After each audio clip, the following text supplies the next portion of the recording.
ओम नमः सिद्धिभ्य। नमो अरिहंताणं, नमो सिद्धाणं, नमो आयर्याणं, नमो उवज्झायाणं, नमो लोये सव्यसाहुणम्। मंगलमय मंगलकरण वीतराग विज्ञान, नमो ताहि जाति भय अरहंतादि महान। करि मंगल करि हो महाग्रंथ करन को काज, जाते मिले समाज सब पावे निज पद राज। इस भवतरु का मूल एक, जानहु मिथ्या भाव, ताको कर निर्मूल अब करिए मोक्ष उपाव। आचार्य कल्प पंडित टोडरमल जी द्वारा विरचित मोक्ष मार्ग प्रकाशक ग्रंथ हमारे सामने विराजमान है। 7वां अधिकार जैन मिथ्या दृष्टियों का विवेचन, जिस पर हम चर्चा कर रहे हैं। धर्म बुद्धि से धर्म धारक व्यवहाराभासी मिथ्या दृष्टि जीव किस प्रकार से बाह्य क्रियाओं को ही सम्यक चारित्र मान लेते हैं, किस प्रकार की सूक्ष्म भूल उनके रह जाती हैं, जिसकी चर्चा हम कर रहे हैं। कल हमने देखा था कि मिथ्या दृष्टि द्रव्यलिंगी मुनिराज चौथे गुणस्थानवर्ती श्रावक से भी हीन है। क्योंकि भैया जैन दर्शन में बाह्य क्रियाओं से ऊंचा चढ़ा नहीं माना जाता, अंदर के परिणामों से ऊंचा चढ़ा माना जाता है। समझ में? आप समझो, जैन दर्शन में आप बाहर में क्या करते हैं राजू भाई, इससे कोई फ़र्क नहीं पड़ता। अंदर में आपके परिणाम कैसे हैं, फ़र्क इससे पड़ता है। बाहर में आप खूब पैसा कमा लो, नाम कमा लो, ऊंचे पद पर पहुंच जाओ, कुछ भी कर लो, उससे कोई फ़र्क नहीं पड़ता। आप बहुत पुण्योदय से स्वर्गों में चले जाओ 9वें ग्रह तक, तो भी कोई फ़र्क नहीं पड़ता। जैन दर्शन में ऊंचा चढ़ने का मतलब है गुणस्थान। आप पहले गुणस्थान में है कि चौथे गुणस्थान में है कि 5वें में है कि 7वें में, 8वें, 9वें, 10वें, यहाँ से फ़र्क पड़ता है। समझ में आया कि नहीं आया? आप भले 16वें स्वर्ग में पहुँच गए कि 9वें ग्रह तक पहुँच गए, लेकिन गुणस्थान पहला है, तो आप उत्कृष्ट नहीं है। और भले पहले स्वर्ग में सम्यक दृष्टि देव है, तो वो उससे ज़्यादा उत्कृष्ट है। यहाँ तक कि स्वर्ग में नहीं, यदि मनुष्य गति में ही नहीं, यदि त्रियंश गति में भी कोई सम्यक दृष्टि है, समझ में आया कि नहीं आया, तो वो उस 9वें ग्रह के मिथ्या दृष्टि देव से त्रियंश गति का पशु यदि उसको सम्यक दर्शन है, तो वो उत्कृष्ट है। समझ में आया? तो जैन दर्शन में ऊंचा चढ़ने का मतलब पद, नाम, पैसा, प्रतिष्ठा, बाह्य व्रत, उपवास, नियम, संयम बिल्कुल नहीं है। तो क्या है? अंदर के परिणाम। कषायों का अभाव कितना है? अनंतानुबंधी कषाय का अभाव है, अप्रत्याज्ञानावरण कषाय का अभाव है। यदि कषाय का अभाव है तो वीतरागता बढ़ती है, और जैसे जैसे वीतरागता बढ़ती है वैसे वैसे उसे उत्कृष्ट माना गया। समझ में आएगी नहीं ये बात? ऐसा है। यही इसी की चर्चा चल रही है कि मिथ्या दृष्टि जीव पुण्य कार्य करता है, पूजा, भक्ति, स्वाध्याय, व्रत, नियम, उपवास, संयम सब करते हुए भी, कौन? मिथ्या दृष्टि जीव। ये सब करते हुए वो इसी को मोक्ष मार्ग मानता है, इससे अलग वो मोक्ष मार्ग कुछ नहीं जानता। ये नहीं कह रहे कि द्रव्यलिंगी की बात चल रही है, द्रव्यलिंगी मुनिराज और अणुव्रती श्रावक को, ये नहीं कह रहे कि वो इन क्रियाओं से स्वर्ग चाहता हो, धन चाहता हो, लाभ चाहता हो, प्रतिष्ठा पद चाहता हो, ये नहीं कह रहे। चाहता मोक्ष ही है, लेकिन वो इन्हीं कार्यों से मोक्ष चाहता है। जबकि मोक्ष तो आत्मा से होता है, ये सब तो देह की क्रिया है, और देह और आत्मा का दूर दूर तक कोई संबंध नहीं है। कौन सा अभाव है? अत्यंत अभाव है। एक द्रव्य का दूसरे द्रव्य में अभाव, जीव का पुद्गल में अभाव। क्या है? अत्यंत अभाव।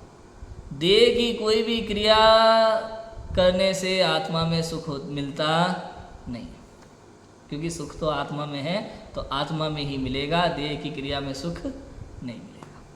समझ में आई बात? सम्यक दृष्टि नहीं, पूजा पाठ, स्वाध्याय इत्यादि क्रियाएं करते हुए इन सब क्रियाओं को हे जानता है और वीतराग भाव को उपाधि जानता है। वो सच्चे मोक्ष मार्ग को समझता है। द्रव्यलिंगी या आप कहूँ मिथ्या दृष्टि और सम्यक दृष्टि में ऐसा अंतर होता है, ज्ञानी अज्ञानी में ऐसा अंतर होता है। ज्ञानी जीव केवल पुण्य क्रियाओं को मोक्ष मान, अज्ञानी जीव केवल पुण्य क्रियाओं को मोक्ष मानता है, धार्मिक क्रियाओं से मोक्ष समझता है। पूजा पाठ स्वाध्याय संयम व्रत उपवास नियम संयम दया दान भक्ति, इसी से वो मोक्ष समझता है। और ज्ञानी जीव जानता है कि ये सब कर्म है, शुभ भाव है, पुण्य कर्म है, संसार में फंसाने वाले हैं। इस पाप पुण्य से परे शुद्ध भाव वीतराग भाव वही एकमात्र मोक्ष का साधन है, अन्य कुछ भी नहीं। बात समझ में आई? ऐसा है। अब देखो और क्या कहते हैं कि द्रव्यलिंगी मिथ्या दृष्टि जो जीव है, द्रव्यलिंगी मुनिराज हैं, पहले गुण स्थान में हैं। और क्या क्या उनकी चर्या भी उत्कृष्ट होती है। बाह्य चर्या से आप पता ही नहीं लगा सकते कि द्रव्यलिंगी के भावलिंगी, इतनी उत्कृष्ट चर्या है। कहते हैं कि इसके परिशह तपश्चरणादि के निमित्त से दुख हो उसका इलाज तो नहीं करता, परंतु दुख का वेदन करता है। क्या करते हैं? पेज नंबर 246, इसके परिशह तपश्चरणादि के निमित्त से दुख हो उसका इलाज तो नहीं करता, परंतु दुख का वेदन करता है। 22 परिशय ना, सर्दी गर्मी क्षुधा तृषा। अब इनका इलाज नहीं करता, क्या करता है? इसका वेदन करता है। कोई शरीर में कोई दिक्कत आ रही है ना, कोढ़ इत्यादि हो रहा है, या और दूसरी समस्याएं हैं, पैर में कांटा चुभने से रक्त बह रहा है, अन्य चीज़ें हो सकती हैं, सांप काट ले या कुछ भी हो सकता है। हाँ नहीं, मुनिराज कभी नहीं निकालते, चलते हैं, बैठ जाते हैं कहीं पे। उनको ऐसा तो है नहीं कि चलना ही चलना है, बैठ जाते हैं, ऐसा होता है, अपने आप निकल जाते हैं कांटे। उसमें ज़्यादा वो दिमाग नहीं लगाते कभी भी कि निकालना ही निकालना है, समझ में? ऐसा होता है। इसके परिशय तपश्चरणादि के निमित्त से दुख हो उसका इलाज तो नहीं करता, परंतु दुख का वेदन करता है। यहाँ पॉइंट ध्यान देने की बात है, जो दुख हो रहा है ना, दुख, उस दुख का इलाज नहीं करता। अब बताओ रज भाई, देखो बीमारियों का इलाज हो सकता है, दुख का इलाज क्या है? समता भाव। क्या है दुख का इलाज? समता भाव। ये दुख को सहन करता है दुख मान करके। बात समझ में आई? अब इसके पीछे इसकी क्या भावना रहती होगी, देखो लिखा, सो दुख का वेदन करना ही कषाय है। जहाँ वीतरागता होती है वहाँ अन्य ज्ञेय को जानता है, उसी प्रकार दुख के कारण ज्ञेय को जानता है। सो ऐसी दशा इसकी होती नहीं है, उनको सहता है, वो भी कषाय के अभिप्राय रूप विचार से सहता है। उसके विचार कैसा होता है कि परवशता से नरक आदि गति में बहुत सहन किए, परिशह आदि का दुख तो थोड़ा है, इसको स्ववश सहने से स्वर्ग मोक्ष की प्राप्ति होती है। यदि इनको ना सहें और विषय सुख का सेवन करें तो नरकादि की प्राप्ति होगी, वहाँ बहुत दुख होगा, इत्यादि विचार से परिशहों में अनिष्ट बुद्धि रहती है। ये अंतर रहता है बहुत बड़ा। ये जो द्रव्यलिंगी सहते हैं, आपको पता नहीं लगेगा, लाखों चींटियाँ एक साथ काट रही होंगी, सब सह लेंगे, कितनी तकलीफ हो रही होगी। भावलिंगी भी सहते हैं। बात ये नहीं कह रहा कि उनको भगाना चाहिए, ऐसा कुछ नहीं, सहते हैं, सब ठीक है, लेकिन अंदर में भाव क्या है, इधर उसको दुख मान करके सहते हैं। और ज्ञानी जो हैं वो सुख और दुख दोनों में समता भाव रखते हैं, ज्ञेय जान करके ही सहते हैं। सहने सहने में अंतर है। ये दुख को सहते हैं, कुछ करेंगे, जैसे प्यास लगी ना, वो सेठ जी की कथा याद है प्यास वाली, और पानी के पीछे दिमाग में पानी, उन्होंने नियम नहीं तोड़ा अपना, लेकिन लास्ट तक उनके मन में क्या था? पानी। वो पानी में जाकर के मेंढक बन गए। मैं ऐसे ही अज्ञानी वही मिथ्या दृष्टि द्रव्यलिंगी होंगे ना, वो दुख तो सहते हैं, लेकिन विचार विकल्प उनके वही चल रहा था, नियम नहीं तोड़ते, उठ के नहीं भागेंगे। सांप कोई सांप छोड़ गया आसपास में, उसको देख करके भागेंगे नहीं, बैठ जाएंगे ध्यान में ऐसे, भले कुछ भी है, अंदर में चिंतन वही चल रहा होगा कि काट लेगा, लेकिन अगर मैं उठ के भागा तो मेरा मुनिव्रत टूट जाएगा, फिर मुझे नरक आदि में जाना पड़ सकता है। तो उसका भय, ये भय से हो रहा है जो भी हो रहा है, समता भाव नहीं है, वैराग्य नहीं है सच्चा। और जिनको शरीर के प्रति उदासीनता होती है सच्ची वाली, मैं वो भी उठ के तो ये भी नहीं भागे, वो भी नहीं भागेंगे, लेकिन दोनों के विचारों में अंतर कैसा हो जाएगा? एक तो विचार कर रहा है कि अगर मैं उठ के भागा तो मुनिव्रत भंग हो जाएगा, स्वर्ग नरक आदि नहीं मिलेंगे, नरक में जाना पड़ जाएगा और वहाँ दुख सहने पड़ेंगे। एक तो इस विचार से नहीं भाग रहे, मुनिव्रत का पालन कर रहे, क्रिया का पालन कर रहे हैं। दूसरे के मन में ये है भाव कि भाई ये शरीर मेरा नहीं है, ये मैं नहीं हूँ, मैं तो इससे भिन्न चैतन्य आत्मा हूँ, किसी सांप की ताकत नहीं है कि मेरे को काट ले। ये शरीर ही तो है ना। और इस शरीर में भी इतना गजब का श्रद्धा है जैन दर्शन की क्रमबद्ध पर्याय की। आज अगर इस सांप के काटने से इस शरीर की मृत्यु लिखी है तो 3 लोक में इंद्र और जिनेंद्र बचा नहीं सकते। और आज अगर मेरी मृत्यु नहीं लिखी है तो ये सांप 1 नहीं 10 मेरे चारों तरफ घूम रहे हो तो भी ये मेरा कुछ बिगाड़ नहीं सकते। इतने गजब की श्रद्धा होती है। आप देखो बैठे रहेंगे नहीं, सांप क्या शहर आ जाए सेम बात। एक मतलब द्रव्यलिंगी के मन में क्या भाव आया और भावलिंगी के मन में क्या भाव आया उसका विकल्प है। एक के तो अध्यात्म की बात चल रही है अंदर में, ये मैं हूँ ये मैं नहीं हूँ, इस शरीर में हूँ ही नहीं, काट लेगा खा लेगा कोई बात नहीं, मैं तो चैतन्य परमात्मा हूँ। एक तो ये विचार, दूसरा अगर मैं भागा तो नरक जाना पड़ सकता है और ज़्यादा तकलीफ है, वो वाली समस्या है। कषाय मतलब कषाय है अंदर में कषाय है, भय शोक, ये 9 कषाय है। हास्य रति अरति शोक भय जुगुप्सा, स्त्री वेद पुरुष वेद नपुंसक वेद, सब कषाय ही तो है। यदि भय हो रहा है तो कषाय है, शोक है तो कषाय है। इसलिए तो दिगंबर मुनिराज के विषय में लिखा, मुनिराज हंसते नहीं है। दिगंबर मुनिराज की जहाँ जहाँ चर्या आएगी ना शास्त्रों में, तो वहाँ वहाँ दिगंबर मुनिराज को शांत मूर्ति सौम्य मुद्रा कहा है, समता की मूर्ति कहा है दिगंबर मुनिराज को। इसका मतलब समझे आप, मुनिराज हंसते नहीं है, हंसमुख नहीं होते। कई अज्ञानी लोग जिनको शास्त्र नहीं पता, स्वाध्याय नहीं किया हो, जिनको जैन दर्शन में क्या लिखा है, जैन दर्शन क्या कहता है, दिगंबर मुनिराज का वास्तव में स्वरूप क्या है, जिनको इसकी खबर ही नहीं है, वो कहते हैं अरे भाई साहब मुनिराज हंसते हुए कितने प्यारे लगते हैं। अरे भाई तू क्या कह रहा है, ये सोच तो सही जरा। दिगंबर मुनिराज 24 परिग्रह से रहित होते हैं। 24 परिग्रह में 14 अंतरंग और 10 बहिरंग होते हैं। 14 अंतरंग परिग्रहों के नाम पता है? मिथ्यात्व, क्रोध, मान, माया, लोभ, हास्य, रति अरति, शोक, भय, गुप्सा, स्त्रीवेद, पुरुषवेद, नपुंसक वेद। अब यहाँ जो हास्य है ना, हास्य वो कषाय है, एक परिग्रह है, और उससे मुनिराज रहित हैं। और तू कह रहा है कि मुनिराज हंसते हुए कितने प्यारे लगते हैं। मुझे मालूम ही नहीं है कि तू क्या कह रहा है। तो दिगंबर मुनिराज का वर्णवाद कर रहा है, अपमान कर रहा है। सोचो समझ में आ रही है कि नहीं आ रही? स्वाध्याय जीव कभी ऐसा नहीं कहता, क्योंकि उसे सच्चा स्वरूप पता है। दिगंबर मुनिराज तो शांत मूर्ति होते हैं, समता भाव के धारी होते हैं। जब मुनिराज वन जंगल में बैठे होते हैं तो उनके चेहरे से समता का रस झलकता है। ऐसा है। उपदेश के समय से वर्तमान में मुनि हंसते तो वो सब कषाय है, कषाय ही है। मुनिराज उपदेश भी देते हैं तो आत्म कल्याण का ही देते हैं, बताया ना। और आत्म कल्याण के उपदेश में हंसने की बात कहाँ से आ गई? वो कभी इस तरह की बातें नहीं करते। आप शास्त्र पढ़ो, शास्त्रों में कहीं आपको कोई कॉमेडी सीन मिल जाए तो बता देना मुझे। आचार्यों ने जो लिखे हैं, उदाहरण भी लिखे हैं, तो उदाहरण बड़े सीरियस गंभीर उदाहरण होते हैं बहुत। आप पढ़ो, आचार्यों के उदाहरण, नाटक वगैरह के भी उदाहरण मिल जाएंगे, गंभीर उदाहरण होते हैं बहुत। ये नहीं कह रहे उनके समय पे आज फिल्में चलती हैं, वैसे उस समय नाटक रंगमंच होते थे, तो रंगमंच के उदाहरण दिए हुए आत्मख्याति में अमृतचंद्र आचार्य ने, लेकिन बड़े गंभीर तरीके से उदाहरण दिए। आपको कॉमेडी नहीं लगेगा, आपको वो तत्व समझ में आएगा उस उदाहरण से, बात एकदम क्लियर समझ में आएगी। ऐसा है, क्लियर है?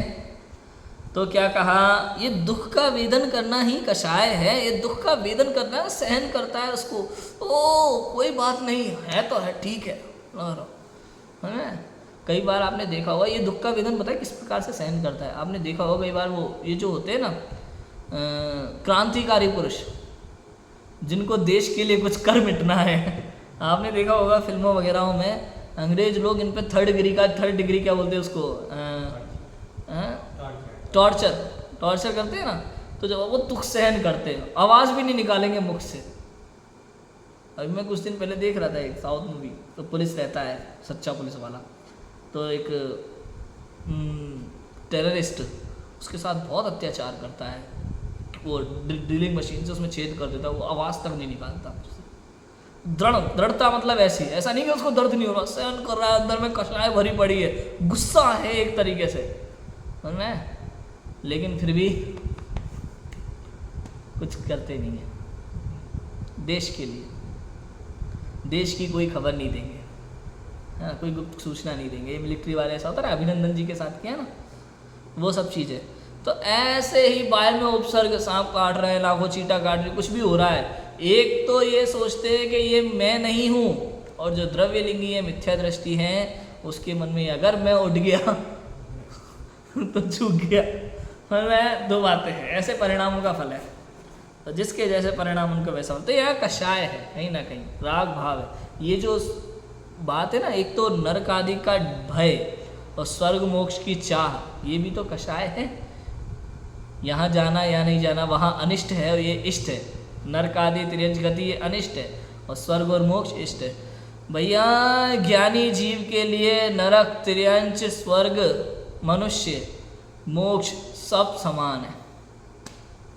अब लो, ज्ञानी जीव के लिए चार गति क्या, पांचों गतियों में एक दूसरे में कोई अंतर नहीं है, सब पर द्रव्य है।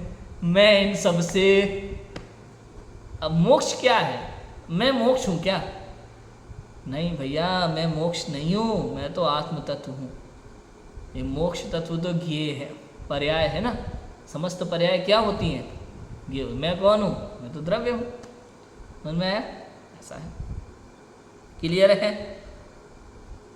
अब देखो आगे, इसको स्ववश सहने से स्वर्ग मोक्ष सुख की प्राप्ति होगी। यदि इनको न सहे विषय सुख का सेवन करे तो नरकादि की प्राप्ति होगी, वहां बहुत दुख होगा इत्यादि विचार से परिशवों में अनिष्ट बुद्धि रहती है। इसकी अनिष्ट बुद्धि पूर्वक सहता है, और मुनिराज इष्ट अनिष्ट बुद्धि नहीं करते। सच्चे मुनिराज, भावलिंगी मुनिराज केवल नरकादि के भय से तथा सुख के लोभ से उन्हें सहन करता है। लाइन आ गई यहाँ। सो ये सब कषाय भाव ही है, तथा ऐसा विचार होता है कि जो कर्म बांधे थे वे भोगे बिना नहीं छूटते, इसलिए तुझे सहने पड़े। सो ऐसे विचार से कर्म फल चेतना रूप प्रवर्तता है। समझ में क्या लिखा? कि ऐसा विचार होता है, जो कर्म बांधे थे वे भोगे बिना नहीं छूटते, इसलिए मुझे सहन करने पड़े। वहाँ इसके उसी तरह का विचार चल रहा होता है, मतलब भेद विज्ञान नहीं चलता। सच्चे भावलिंगी मुनिराजों को उस समय भेद विज्ञान चलता है कि ये मैं हूँ, ये मैं नहीं हूँ, इस प्रकार का भेद विज्ञान। दुनिया में कुछ भी हो जाए, मेरा कोई कुछ बिगाड़ने वाला नहीं है। ये क्या कर रहा है मिथ्या दृष्टि अज्ञानी जीव उसी समय पे, उसी परिस्थिति में, कि भेद विज्ञान तो नहीं करता, मेरे ही कर्म का उदय है, भोगना तो पड़ेगा। समझ में? नरक नहीं जाना, नरक आदि का भय है, स्वर्ग आदि की चाह है, ये सारी चीज़ें हो रही, इसलिए मुझे सहने पड़े। स्वर्ग आदि की चाह नहीं लिखा, सुख की चाह है, सुख की इच्छा, मोक्ष की इच्छा, क्योंकि स्वर्ग आदि का लोभ हो जाए तो वो द्रव्यलिंगी भी नहीं रहे। ऐसा है। सो ऐसे विचार से कर्म फल चेतना रूप प्रवर्तता है कि कर्म फल चेतना, कि कर्म बांधे है उसका फल मिलेगा, ऐसी ही उसकी धारणा रहती है। और वास्तव में ज्ञानी जीव की ऐसी धारणा नहीं रहती। नहीं आया समझ में? भैया परिणाम होते हैं, परिणामों के निमित्त से कर्म बनता है, कर्म का उदय आता है, जीव भोगता है, सब चीज़ है। लेकिन मैं तो ना करता हूँ ना भोगता हूँ, कर्म है पुद्गल, मैं हूँ जीव, मेरा कर्म से दूर दूर तक कोई संबंध, नैमित्तिक संबंध से बाहर में जो भी होता है होने दो, मैं इन सब से परे हूँ। कैसा भी कर्म का उदय आ जाए, आत्मा का कुछ बिगाड़ने वाला नहीं है, ताकत नहीं है किसी कर्म के उदय की। देख लो आप, उदाहरण बहुत है दुनिया में। तो कर्म के उदय किसके नहीं आए? सेठ सुदर्शन को भी आया कि नहीं आया? बच गए कि नहीं बच गए? बताओ कब किसके कैसी परिस्थिति बदल जाए, सब अंदर के परिणामों का खेल है भाई। कुल मिला के बात ये राजू भाई, जिंदगी में जब तक बाहर की दृष्टि से सोचेंगे तब तक दुखी रहेंगे, अंतर में विचार किया तो सुखी है। अगर आपको अपनी परिस्थिति बदलना है तो बाहर में प्रयास मत करो, अंदर में झांको बस। अंदर में जो अच्छा सुख पड़ा हुआ है आत्म तत्व में, उस सुख की यदि अनुभूति होगी तो बाहर में वही परिस्थितियां देखने की आपकी दृष्टि बदल जाएगी, और जिन परिस्थितियों के कारण से आप अब तक दुखी हो रहे थे, अब उन्हीं परिस्थितियों से आप दुखी नहीं होंगे, सुख का अनुभव करेंगे। क्लियर है? ऐसा होता है। पर्याय दृष्टि से जो परिशाहादिक अवस्था होती है उसे अपनी हुई मानता है, द्रव्य दृष्टि से अपनी और शरीरादिक की अवस्था को भिन्न नहीं पहचानता है। इसी प्रकार नाना प्रकार के व्यवहार पर विचार से परिशाहादिक सहन करता है। बात आ गई नहीं? पर्याय दृष्टि से जो परिषादिक अवस्था होती है उसे अपनी हुई मानता है, पर्याय को अपनाता है कि यही मैं हूँ। वर्तमान योग्यता को, वर्तमान पर्याय को ही मैं मान लेता हूँ सर्वथा, इस प्रकार अपनी हुई मानता है। और द्रव्य दृष्टि से अपनी और शरीर की अवस्था को भिन्न नहीं जानता। अपने में और शरीर में, बाह्य में पुद्गल, द्रव्य में जीव में, वो पुद्गल में वेद विज्ञान नहीं करता। इसी प्रकार नाना प्रकार के व्यवहार विचार से परिषादिक सहन करता है। बाह्य विचारों से ही परिषादिक सहन करता है, अंतर का कोई विचार करता नहीं। और तथा उसके राज्य आदि विषय सामग्री का त्याग है और इष्ट भोजन का त्याग करता रहता है। राज्य आदि विषय सामग्री का त्याग किया है, इष्ट भोजनादिक का त्याग किया, ये सब बाह्य में बहुत त्याग करते हैं। वह तो जैसे कोई दाह ज्वर वाला वायु होने के भय से शीतल वस्तु सेवन का त्याग करता है, परंतु जब तक शीतल वस्तु का सेवन रुचता है तब तक उसके दाह का अभाव नहीं कहा जाता। उसी प्रकार राग सहित जीव नरकादिक के भय से विषय सेवन का त्याग करता है, परंतु जब तक विषय सेवन रुचता है तब तक उसके राग का अभाव नहीं कहा जाता। जैसे अमृत के आस्वादी देव को अन्य भोजन स्वयमेव नहीं रुचता, उसी प्रकार स्वरस का आस्वादन करके विषय सेवन की अरुचि इसके नहीं हुई है। इस प्रकार फलादि की अपेक्षा परिचय सहनादिक को सुख का कारण जानता है और विषय सेवनादिक को दुख का कारण जानता है। क्या लिखते हैं राजू भाई, उसके राज्यादिक विषय सामग्री का त्याग है, इष्ट भोजनादिक का त्याग करता रहता है। पता है आज तक सब लोग जैन दर्शन को जो महान मानते हैं ना, वो केवल बाह्य त्याग की अपेक्षा से मानते हैं। अजैन लोग भी जितना जैन दर्शन को जानते हैं, बड़े बड़े जो हिंदू धर्म के विद्वान हुए, मोटिवेशनल स्पीकर्स हुए, ये सब के सब केवल जैन धर्म की महिमा का जो गान करते हैं वो बाह्य त्याग की अपेक्षा से करते हैं। और जैन समाज भी जिनका स्वाध्याय नहीं है, जिनको शास्त्र ज्ञान नहीं है, जिनको जैन दर्शन के रहस्य नहीं पता, वो केवल जैन दर्शन की महिमा बाह्य त्याग से ही समझते हैं। फिर फलाने व्यक्ति ने कितना त्याग किया, और इतनी सी उम्र में त्याग दिया, ओ ये तो बहुत महिमावान चीज़ है। अच्छा तुमने ये त्याग दिया, अच्छा ये नहीं खाया, कब से नहीं खाया, 10 साल, अरे वाह। मतलब तुमने कितनी चीज़ों का त्याग किया है बाय में, है ना। घी का नहीं खाया, रसों का त्याग कर दिया, बिस्तरों का त्याग कर दिया, मतलब बाय में आपने क्या क्या त्याग कर दिया, उस हिसाब से ही व्यक्ति की महिमा का गुणगान करते हैं। और जैन दर्शन कहता है भाई बाय में तू कुछ भी त्याग दे, उससे मतलब नहीं है, अंदर में कषाय का अभाव हुआ कि नहीं हुआ। जैन दर्शन की महिमा वास्तव में बाह्य त्याग से नहीं है, वीतराग भाव से है। अंदर में अनंतानुबंधी कषाय का अभाव हुआ है तो चौथा गुणस्थानवर्ती श्रावक, यदि अंदर में अप्रत्यय ख्यानावरण कषाय का अभाव हुआ है तो 5वें गुणस्थानवर्ती एक देश व्रती श्रावक, प्रतिमाधारी श्रावक, और यदि अंदर में 3 कषाय चौगड़ी का अभाव हुआ है तो 7वें 6वें गुणस्थान में झूलने वाले दिगंबर मुनिराज।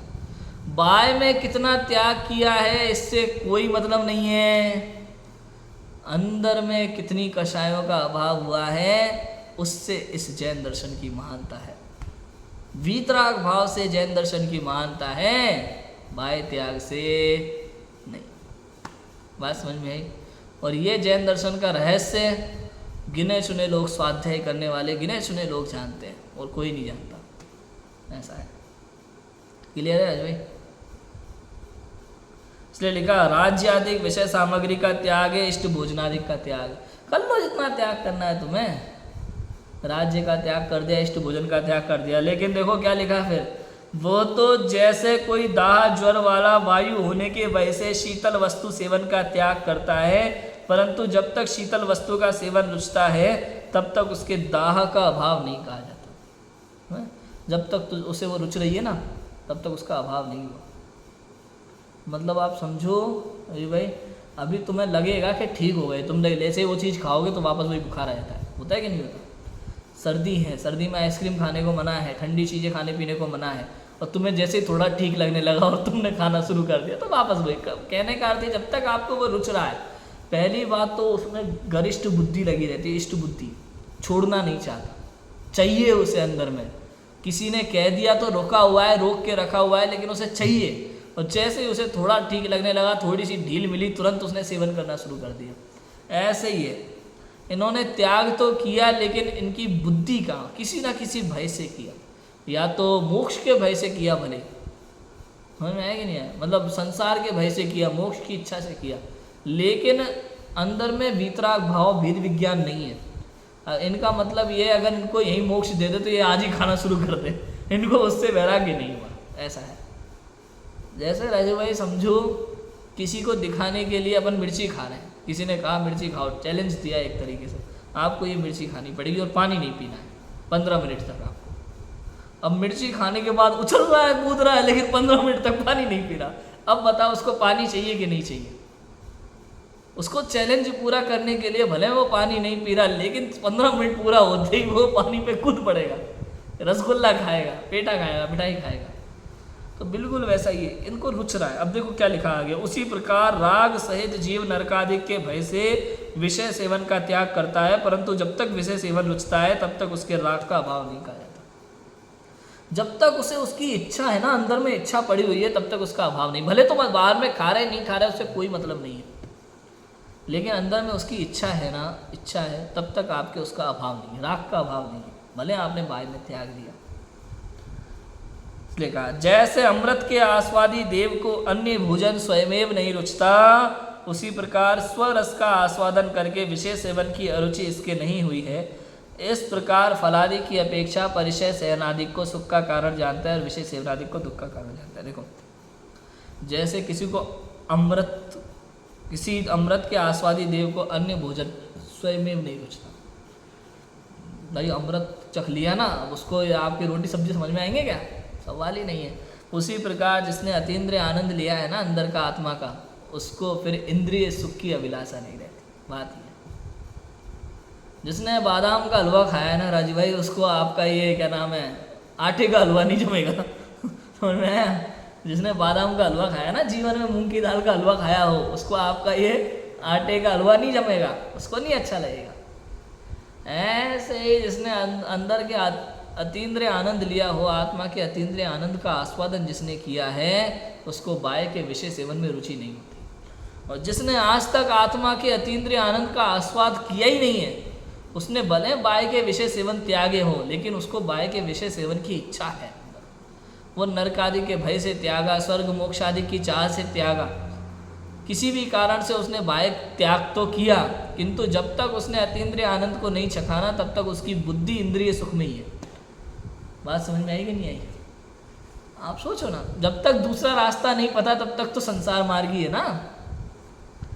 जितने भी जीवों कोई भी हो, जिसने आज तक अतीन्द्रिय आनंद को नहीं चुका, वो संसार में ही है, उसकी रुचि संसार में, उसकी रुचि इंद्रिय विषय में ही है। इसलिए आचार्य देव बार बार कहते हैं ये त्याग व्याग सब बात की बात है, पहले तो आत्मा को जान। आत्मा को जाने बिना तो कुछ भी करे वो सब जीरो है, और आत्मा को एक बार जान लिया तो उसके बाद सब त्याग अपने आप हो जाएगा, तुझे कुछ कहने की जरूरत नहीं पड़ेगी। कई लोग ऐसे होते हैं, रुचि के हिसाब से होता है। बच्चों ना, किसी के घर में 2 बच्चे हैं, एक बच्चे को कह के मर जाओ तो पढ़ाई नहीं करता, और एक बच्चे को पढ़ाई में इतना आनंद आने लगता है, मान लो उसने पढ़ाई की, टॉप कर लिया और उसकी इतनी प्रशंसा हुई, तो अब उसको मना भी करोगे तो भी करेगा क्योंकि अब उसको उसमें मज़ा आ रहा है, नाम होता है, प्रशंसा होती है, मैडम पीठ थपथपाती है, तो अब उसको मज़ा आता है। ऐसे ही है, जिसने आज तक अतीन्द्रिय आनंद को नहीं चखा है, वो विषय सुख का बाह्य में कितना ही त्याग करे फिर भी उसकी बुद्धि वहीं लगी रहती है, इंद्रिय सुख, क्योंकि उसे अतीन्द्रिय सुख पता ही नहीं है, तो इंद्रिय सुख ही उसको पसंद आता है, भले बाह्य में त्याग कर रहा हो, स्वर्ग मोक्ष आदि की चाह से, नरक आदि के भय से।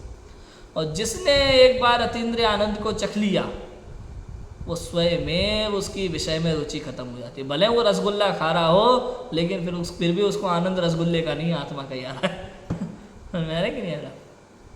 ऐसा होता है। क्लियर है? ऐसा होता है। क्या लिखा है? इस प्रकार फलादि की अपेक्षा परिचय सेवनादिक को सुख का कारण जानता है और विषय सेवनादिक को दुख का कारण जानता है। तो इंद्रिय विषय को ज्ञानी जीव सदैव दुख का कारण जानता है, और आत्मा के अतीन्द्रिय आनंद लेते हुए बाह्य परिचय को भी वो सुख का ही कारण जानता है, क्योंकि वो मेरे आत्मा के सुख में कुछ भी करने वाले नहीं। ऐसा है। और क्या लिखा कि तत्काल परिचय सेवनादिक से दुख होना मानता है और विषय सेवनादिक से सुख मानता है। तत्काल उसी समय परिचय सेवनादि से दुख होना मानता है और विषय सेवनादि से सुख मानता है, तथा जिनसे सुख दुख का होना माना जाए उसमें अनिष्ट इष्ट अनिष्ट बुद्धि से राग द्वेष रूप अभिप्राय का अभाव नहीं होता, और जहाँ राग द्वेष है वहाँ चारित्र नहीं होता, इसलिए वह द्रव्यलिंगी विषय सेवन छोड़कर तपश्चरणादि करता है, तथापि असंयमी ही है। सिद्धांत में असंयत व देश संयत सम्यक दृष्टि से भी इसे हीन कहा, क्योंकि उनके चौथा पांचवा गुण स्थान है और इसके पहला ही गुण स्थान है। देखो क्लियर है अजमेर? ये द्रव्यलिंगी क्या करता है? तत्काल परिचय सेवनादिक से दुख होना मानता है उसी समय, और विषय सेवनादिक से सुख मानता है कहीं कहीं, और जिनसे सुख दुख होना माना जाए उनमें इष्ट अनिष्ट बुद्धि से राग द्वेष रूप अभिप्राय का अभाव नहीं होता। राग द्वेष पड़ा है, अगर इष्ट अनिष्ट लग रहे हैं ना आपको पर वस्तुओं में कहीं भी किसी भी तरीके से, तो राग द्वेष है। और जहाँ राग द्वेष है वहाँ चारित्र नहीं होता, इसलिए ये द्रव्यलिंगी विषय सेवन छोड़कर तपश्चरणादि करता है तथा असंयमी ही है, तथापि असंयमी है।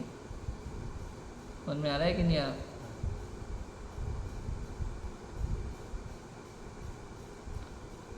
मुझे लग रहा है इसमें थोड़ी सी टाइपिंग मिस्टेक है ऊपर की एक लाइन में। यहाँ लिखा है ना, तत्काल परिचय सहनादिक से दुख होना मानता है और विषय सेवनादिक से सुख होना मानता है।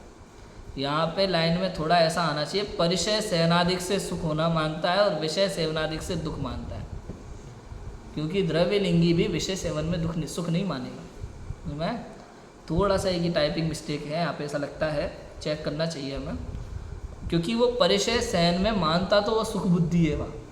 क्यों? क्योंकि वो मुनि व्रत है ना, व्रत आदिक में सुख बुद्धि मानता है, तो वहाँ तो सुख बुद्धि है, और विषय सेवनादिक में दुख रूप है मानता है। मानता तो वो भी वैसा ही है, लेकिन और फिर बात बाकी की वैसी है कि जिनसे सुख दुख होना माना जाए उसमें इष्ट अनिष्ट बुद्धि से राग द्वेष का अभिप्राय का अभाव नहीं होता, राग द्वेष रूप अभिप्राय का अभाव नहीं होता। और जहाँ राग द्वेष है वहाँ चारित्र नहीं होता, जहाँ तुमने राग द्वेष करा वहाँ चारित्र की शुरुआत भी नहीं। सबसे पहले चौथे गुणस्थानवर्ती जीव के भी परद्रव्यों में इष्ट अनिष्ट रूप बुद्धि छूट जाती है। इष्ट अनिष्ट की बुद्धियाँ ही मिथ्या कल्पना है परद्रव्यों में कहीं से भी, और इष्ट अनिष्ट है मतलब राग द्वेष है, और राग द्वेष है तो आपके चारित्र की शुरुआत ही नहीं। भले बाहर में कितने ही व्रत संयम पढ़ रहे हो, लेकिन जब तक आपके बाहर में इष्ट अनिष्ट बुद्धि है तब राग द्वेष है, तब तक चारित्र नहीं। बाह्य त्याग से व्रत संयम नियम से चारित्र का कोई लेना देना नहीं है। अंदर में जितने जितने कषाय का अभाव होता है उतना उतना उसके चारित्र पाया जाता है। वीतराग भाव का नाम चारित्र है। समझ में आया कि नहीं आया? समस्त संसार यही मानता है, समस्त संसार ये मानता है कि बाह्य में कितने व्रत संयम नियम ले रखे हैं उसका नाम चारित्र है। अणुव्रत लेना एक देश चारित्र, महाव्रत लेना सकल चारित्र है। वास्तव में ऐसा नहीं है।